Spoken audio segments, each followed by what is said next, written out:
Unplugged in, the hunt for the leader of one of the world's most violent terror groups is over. Abu Bakr al-Baghdadi is dead. Islamic State leader reportedly blew himself up after U.S. Special Forces raided his compound in northwestern Syria. U.S. President Donald Trump, who ordered the raid, said al-Baghdadi died like a coward. But is the world safer, as the president claims, or will his death inspire others? Plugged In looks at the daring mission to find the leader of ISIS and its impact on global security. On al-Baghdadi, a legacy of terror. Hello and welcome to Plugged In. I'm Greta Van Susteren. 100% confidence? Jackpot? Over. Those were the words the United States Special Operations Commander in northwestern Syria used when he told President Trump that the world's most wanted man is dead. Al-Baghdadi, the self-proclaimed leader of the terrorist organization ISIS, blew himself up as U.S. forces stormed his compound. Al-Baghdadi's death comes just weeks after the CIA received a tip from one of Baghdadi's wives and a former courier. But this operation that resulted in his death of the brutal ISIS leader was just part of a larger mission, one that required careful coordination. It involved U.S. intelligence agency, U.S. Special Forces, and Kurdish allies on the ground. VOA Pentagon correspondent Carla Babb has the details.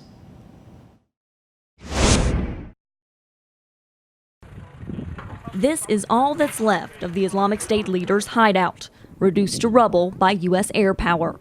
U.S. forces took Abu Bakr al-Baghdadi's remains from a tunnel somewhere under this wreckage, confirming his ID through DNA testing before burying him at sea. And top Pentagon officials revealed Monday Baghdadi wasn't the only one taken. There were two adult males taken off the objective, alive, and they're in our custody. Officials are hopeful these men and the treasure trove of data collected from the compound will aid American forces and the Syrian Democratic Forces they're partnering with. Meantime, President Donald Trump has turned his focus to another asset, oil fields in northeast Syria. But we're keeping the oil. Remember that. I've always said that. Keep the oil. We want to keep the oil. $45 million a month. Keep the oil. Securing the oil fields is now part of America's mission, and Defense Secretary Mark Esper added U.S. forces would defend them from Russian and Syrian forces if necessary. We want to make sure that SDF does have access to the resources in order to guard the prisons, in order to arm their own troops, in order to assist us with the defeat ISIS missions. A convoy of U.S. troops left Syria days ago amid cheers and taunts. But a U.S. defense official tells VOA another convoy of American forces re-entered Syria Sunday to help resupply troops and prepare for the withdrawal that President Trump wants. Putting more people in to protect these oil fields, are there going to be more troops now in Syria than there were before? My expectation is that it'll be fewer than what we had before, and they will be going home. But with forces flowing both in and out of Syria, it's unclear how long the withdrawal will take. Joining us with more on the military and operational details, VOA Pentagon correspondent Carla Babb. She's live at the Pentagon. Carla, when did they first get a tip from either the courier or the wife? Well, we don't have the exact timeline, Greta, but what we do know is it started with several pieces of the puzzle. So there was a courier involved, a wife involved, I've been told by some people. There was also the ultimate gold standard of intelligence, the mole that was able to infiltrate al-Baghdadi's compound. We've been told that mole was pretty upset with Islamic State and how they had treated his family, and so he was able to work with the Kurdish forces and the Syrian Democratic Forces to try to allow the United States to infiltrate the compound. All right. This is a very risky mission. Did that mole, is the mole the one that provided them with information as to even the compound details about the compound so that they could effectively land there and storm the place? That is what the Syrian Democratic Forces are saying. They said that he was able to get a layout of the compound. He was able to tell them where the tunnels were located. And so what we are hearing is that some officials were concerned that al-Baghdadi may move. And so they decided they needed to act quickly. And so we got some intelligence on Thursday. That's what Vice President Mike Pence had said. And then President Trump was presented options on Friday. He made the decision. They got actionable intelligence, I've been told, on Saturday morning, and they acted on Saturday night. They sent about 100 special forces in from Iraq into Syria. And let's not forget that this location in Syria, this isn't controlled by the Syrian Democratic Forces. It isn't controlled by the U.S. air power. It's Russian forces overhead. It's controlled by a lot of Islamic groups that have been having that area, not Islamic State, but other jihadist groups. So it wasn't exactly the location that people would have expected to find al-Baghdadi, and that is why it was so dangerous, because they were having to go outside the wire. Did Russia help or participate in any way, or give any guidance to the U.S.? I'm being told that Russia was informed that they were going in. The president did thank Russia, he thanked Turkey, he thanked Syria, but it is my understanding that their only role was to make sure that there was no miscalculation, that forces just let them know that they were going to be in that area. They didn't tell them why they were going in, and then they came out very quickly. How long had the military been preparing for this and running through drills for this? Well, the U.S. military and other agencies had been looking for al-Baghdadi in earnest in Syria since 2015. So they had been partnering with Syrian Democratic Forces for years. And then they actually got this intelligence months ago, which, as I explained, was pieced together in the final days before it happened. How were they able to verify that it was al-Baghdadi who was inside that compound? Well, if you recall, Greta, al-Baghdadi was actually in a U.S. detention facility in Iraq years ago before he got released. So the understanding is that they had his DNA at that time. And what I have been told is that when he blew himself up, when he was in that tunnel hiding and he didn't have a way to get out, he blew himself up and the head was actually intact. So I've been told that the U.S. was able to quickly identify him by looking at him and by using biometrics, facial recognition. Then in addition to that, they used the DNA testing, and that was when they could confirm, and that is when the president went out and said that he was indeed dead. In some ways, it mirrors the Osama bin Laden killing, because they were on the ground for a number of hours, about 2 hours. They collected data or information, and then they removed the body and buried at sea. Is that right? That is what I've been told by officials. He was buried at sea.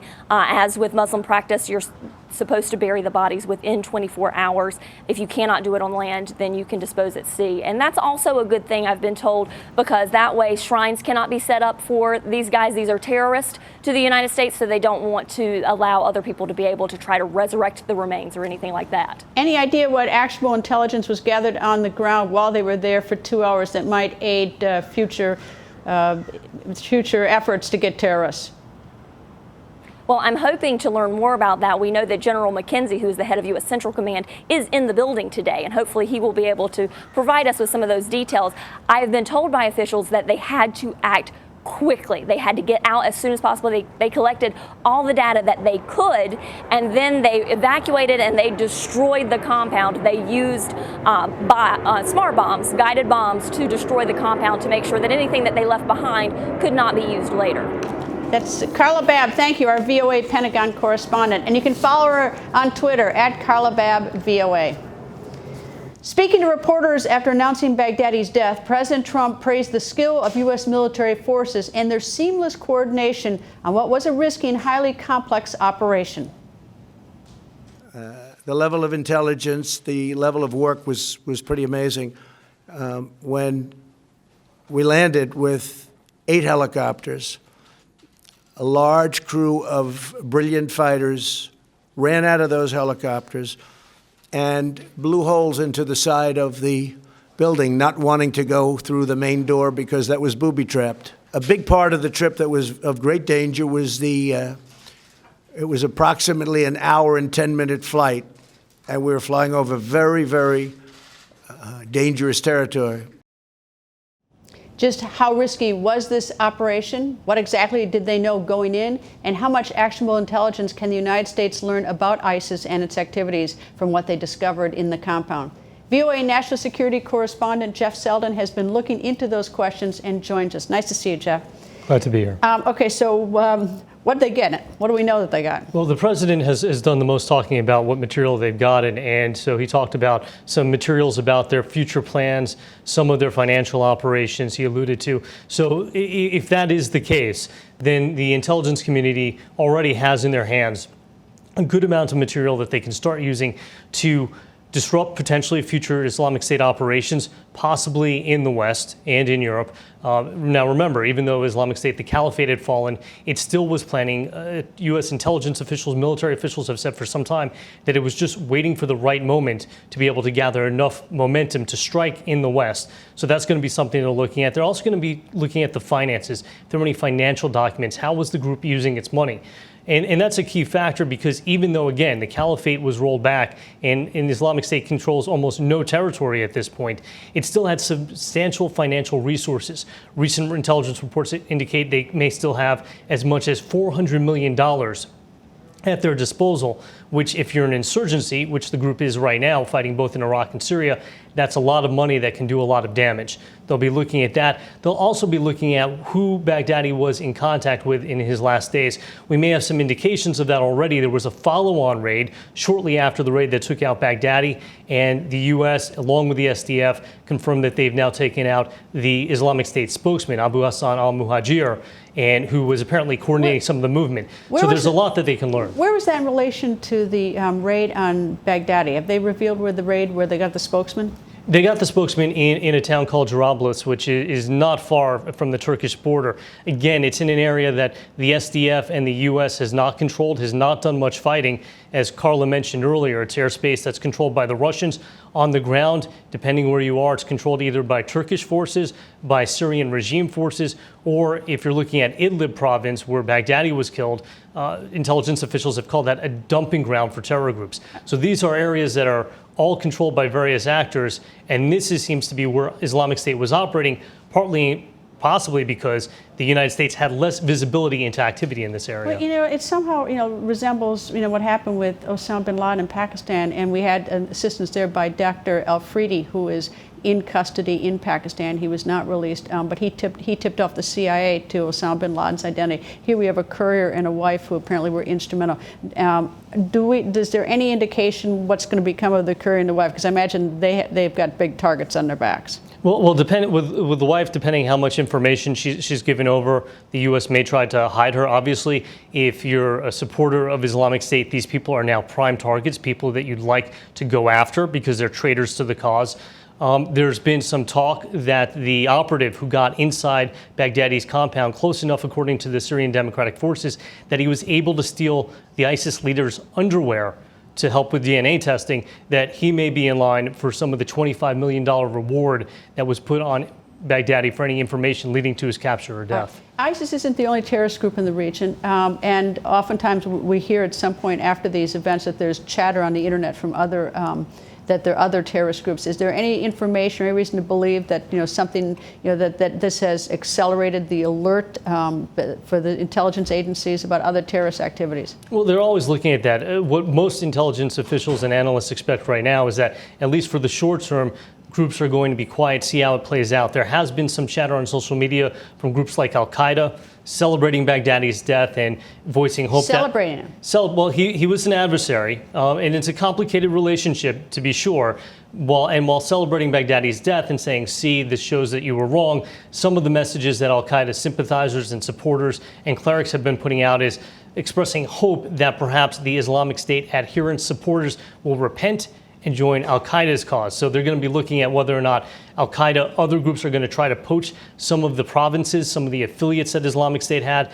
And they're also looking at what Islamic State is going to do. Islamic State, from what we've been able to gather from what officials have said publicly, was savvy. They weren't using cell phones. They were using methods that were making it hard for the U.S. to pick up some communications, although the U.S. using advanced technology was able to figure out what they're doing. This is going to cause a group like ISIS or any other savvy terrorist group to look at what they were doing, and they're going to start changing how they operate already to make sure that more airstrikes and more raids don't take out other leaders. And already the SDF was saying that they were hurrying up some operations. And in addition to the strikes on Baghdadi, the raid that took out the ISIS spokesman, the SDF has said there were 2 other raids, another in the town of Jarablus near the border between Syria and Turkey, and then one in the town of Afrin. We've yet to get more details on what those raids turned up. Jeff, thank you. Jeff Selden, our national security correspondent here at VOA. And you can follow Jeff on Twitter at @JSelden. Baghdadi is a case study for intelligence agencies. Plugged In's Mil Arcega takes a look back at Baghdadi's past and how he evolved to become one of the most ruthless terrorists in the world.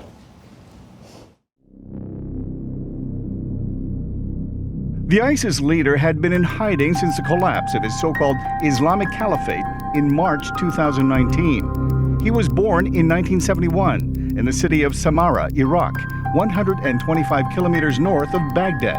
According to Reuters, his real name was Ibrahim al-Samarra'i. He studied at the Saddam University for Islamic Studies in Baghdad, joining the Muslim Brotherhood after graduating. When the United States invaded Iraq in March 2003, Baghdadi joined forces with Sunni militias to fight the Americans. He was arrested and captured by U.S. forces in 2004 and remained in prison until 2009. While there, Baghdadi made connections with other extremists who shared his views. After his release, he sought out his former inmates, and together they formed the Islamic State in Iraq, an al-Qaeda affiliate, which at the time was led by Abu Omar al-Baghdadi. After Omar al-Baghdadi's death in 2010 in a joint U.S.-Iraqi operation, the younger Samarra'i took on the elder's name, becoming the group's new leader. Now Abu Bakr al-Baghdadi, he saw an opportunity to expand in 2011 when civil war broke out in Syria. In 2014, after committing a series of brutal acts, al-Baghdadi declared the formation of a vast Islamic caliphate over parts of Syria and Iraq.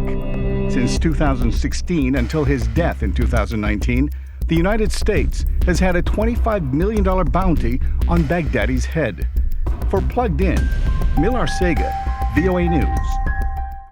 One thing is certain, Baghdadi's death is not the end of ISIS, but his death is a blow to ISIS. For more on what might be next, we are joined by Hasib Alakozai, managing editor of VOA's Extremism Watch Desk. Hasib, before we even get to what this means to ISIS, this was a vicious man, beheading, raping, burning people alive. It's just about as vicious a person you can imagine. He was a vicious person, and he was that vicious that even Al-Qaeda condemned him. So think about the viciousness. Al-Qaeda in itself is a terrorist organization, and when his organization parted ways with Al-Qaeda, Al-Qaeda was like, you are a heretic and you are no longer part of the Al-Qaeda. So his level of viciousness was at that level that even Al-Qaeda condemned him. It's just, there was just so many, even Americans, that, in fact, I spent time with James Foley's parents after he was beheaded, a journalist, and it's just, it's almost hard to believe anyone could be that inhuman as Baghdadi. But anyway, all right, now turning to the question of the future. They've lost their land. ISIS has lost its land. They've now lost their leader and perhaps number 2, the spokesperson. So, and there are other terrorist groups out there. What becomes of the ISIS followers? Currently, there are 15 to 18,000 ISIS fighters in Iraq and Syria. 3,000 of them are foreign fighters. So while the physical caliphate may be gone, the leadership may be gone, the virtual caliphate, remember the Islamic State has been emphasizing on lone wolf attacks, on attacks through the internet. They're trying to inspire, motivate people elsewhere around the world to motivate attacks. So the virtual caliphate, the ideology is still there. And what is important to point out is the conditions, the environment under which the Islamic State emerged and flourished is still there. You have sectarianism in the region, you have poverty in the region, you have all sorts of insecurity in the region, you have failing states. These factors, in the beginning contributed to the emergence and strengthening of the Islamic State. So these factors are already there. I suppose you also have to fold into it that now with Turkey and the Kurds in fighting in that corridor, is that we're hearing reports that the Kurds who held some of the ISIS fighters in prison, that some of them have been released, which may of course only add fuel to the fire. it certainly will. Not only that issue is of concern, you have several camps that have inmates, dangerous ICE inmates. The province where Islamic State leader was found and killed, Idlib, is home to tens of thousands of Islamic State fighters, al-Qaeda fighters, and a bunch of other designated groups that have fighters. And the U.S. has long voiced concerns over the presence of these fighters there. But the problem there is you have 3 million people as well. Should there be a military strike on Idlib, which eventually that will come, either by the U.S. or by Russia or a combination of both, or by Turkey, or there would be a coalition, but we're looking at a mass exodus of people, because one of the reasons why the U.S. has not actually went ahead with the operation is the concern that it's going to lead to displacement of millions of people that are currently living in that province. Are these terrorist groups growing? I mean, it seems like, from afar, as you look at it, when they start losing their leadership, lose their land, and you hear, less terrorist attack, you wonder if, maybe, these groups are not growing, but that they're having trouble trying to achieve their vicious goals.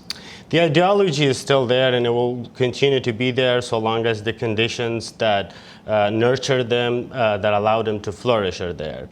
But there would certainly be power struggle with al-Baghdadi being taken out, his deputy was being taken out, and a number of airstrikes and drone strikes have been carried out in recent months in coordination with local allies that have really undermined the leadership of the organization. So there will be, in the short term, there will be power struggle. But as far as the impact of this strike on the overall organization of Islamic State is concerned, and other terror group is concerned, they're pretty decentralized. They have tried to become decentralized and move from a centralized form of organization. That way, even if the leadership is gone, they can still thrive and they can still continue. Well, it doesn't appear that it's very safe to be a terrorist these days, because but on the other hand, if being a martyr is something to be achieved, something they want, it's a very difficult enemy if there's no sense of survival.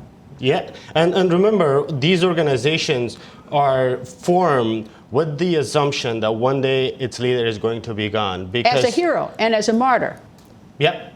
But not as a victim, but as a hero and a martyr. Yeah, and sometimes they will celebrate it because martyrdom is what they're aspiring for. And that makes it extraordinarily difficult. Well, needless to say, it's good news that this terrorist has now been eliminated. It absolutely is. Hasib, thank you. Thank you. Hasib Al-Kozai, Managing Editor of VOA's Extremism Watch Desk. Thank you very much. And of course, you can follow Hasib on Twitter at ALIKOZAI86. Baghdadi has been responsible for unthinkable death and destruction. He inflicted vicious terror, raping and killing hostages himself, and also inspiring others to likewise brutally torture and kill, all in the name of ISIS. Easter Sunday, 2019, at least 290 people were killed and hundreds more were injured in a series of bombings in Sri Lanka. ISIS claimed responsibility for the multiple suicide bombings at hotels and churches holding Easter services. December 19, 2016, 12 people were killed, more than 50 others were hurt when a tractor trailer barreled through a Christmas market in Germany. Again, ISIS claimed responsibility. Americans have also been targeted and killed during Baghdadi's reign of terror, some in bombings and lone wolf attacks. Others were kidnapped, tortured, and killed. James Foley, Stephen Sotloff, Peter Kassig, and Kayla Mueller. When asked how she felt about Baghdadi's death, the mother of James Foley put it bluntly. This will be a blow to them, but we've got to be ready for retaliation. According to our next guest, the next 6 months will be critical in the war on terror, and that's because even without its leader, the idea of the Islamic State remains a clear and present danger to free societies around the world. Retired Army General Bob Scales is a former commandant of the U.S. Army War College, and we are very happy to have him back here on Plugged In. Nice to see you, General. Hi, Greta. General, how risky was this operation? This was an extraordinary operation. I think that the media has sort of sold it a little short because you don't have time to lay out the complexity of this. Real quick, the cliff notes. 700-kilometer round trip, with 2 refuelings in the air from C-130 aircraft. So you have helicopters flying at 50 feet to 100 feet being That's low. Low, being refueled at night from C-130 fixed-wing aircraft. Then they had to surround the compound and do it, obviously, with surprise, because had this thing been triggered in any way, many of those Rangers would have been killed. Blow a hole in the wall and then take down Baghdadi very, very quickly. In fact, in less than a minute to take him down, so his supporters and his guards and his armed thugs who patrolled that compound wouldn't have taken him out. An extraordinary effort, but it's important to realize, as we say in counterterrorism, operations like this are 90% intelligence and 10% direct action. So it's like a duck in water, you know, the intelligence feet are moving at an incredible rate, and any single flaw in that quality of intelligence could have turned this into a disaster. And the president and whoever else is in the Situation Room, they can actually watch this in real time? Yeah, I've done this myself when I was in the theater. The feeds are normally done by infrared. There's several high-flying drones overhead, so they can't hear the drones on the ground. And you can, it's like literally watching a movie, a video movie. You can see the soldiers moving about, you can see the explosions, you can see the tracers of the bullets flying around. It's incredibly dramatic, and I've been told that pretty soon an edited version of this will be coming out so the public can see it. How different, you know, that kind of fighting from even your experience in Vietnam? It's enormously different. The one thing is the quality. My soldiers were great in Vietnam, but these guys are playing a game at the postgraduate level. I remember General Mattis once said to me, we were talking about former Secretary of Defense. Former Secretary of Defense was telling. He said, "I wish we could bottle this." I said, "What do you mean?" He said, "I wish we could take the skills that we see in these operations and bottle it so you could pop the top on the bottle and use it at a moment's notice, and take those skills and spread them throughout the force. Because we're the only military in the world today who could do this. The Russians can't, the French, Germans, British. We're the only ones who could pull this off. Why can't they do it? They don't have the equipment. They don't have the training. Well, we seem to sell everything all around the world. Yeah, but not that stuff. We don't sell that stuff? We don't sell that stuff. And the other thing is the, I have to say, the culture. Over the last 50 years, the American military, the Army and Marines in particular, have built a culture of direct action where these soldiers, particularly Delta Force, are selected with an incredibly difficult process. In fact, sometimes they'll take, out of 200 people who apply for Delta, they'll take 1 or 2. That's how selective Delta is. And they stay in these units sometimes for 10, 15 years. That's how good they get. The average age of a Delta fighter, believe it or not, is 35. Oh, it's old. These are long service professionals. You know, the president was criticized by many, including members of his own party, for taking the troops out of that corridor, where we're fighting and getting and working with the Kurds. I wondered this though. I mean, I'm trying to look at it from all different ways. Do you think that taking those American fighters out might have had some impact, whether intended or not, to tell Baghdadi he can take down his defenses because the Americans are leaving? Nope. Nope, I don't think so. In fact, terrorist groups are always on the move. They have disassociated themselves from controlling terrain. They're very ephemeral. And I don't think until last week they were particularly concerned about having 8 American helicopters drop into their compound. But we have created a void. There's no doubt about it. So you do advocate, so you are against the American troops leaving there? Well, first of all, the American troops haven't left. Some have. Some have, but what they've left in place is that intelligence infrastructure that I mentioned to you earlier. If you don't have that, you're not going to be able to do, we won't be able to do this again. And we have to mend our relationships with the SDF. The Kurds were absolutely critical in this takedown. And of course, we know it'd be interesting to see. I hope that we take care of the courier and the wife who gave us the tips. Oh, absolutely. We left Dr. Afridi behind, I think, in Pakistan, who helped us with Osama bin Laden. But anyway, maybe we'll help him sometime. Anyway, General Scales, nice to see you, sir. Thank you, Greta. Thank you very much, General Scales, the U.S. Army War College. And that's all the time we have for today. Stay plugged in by liking us on Facebook at Voice of America. And you can also like my Facebook page at facebook.com/Greta. And do follow me on Twitter at Greta. Thank you for being plugged in.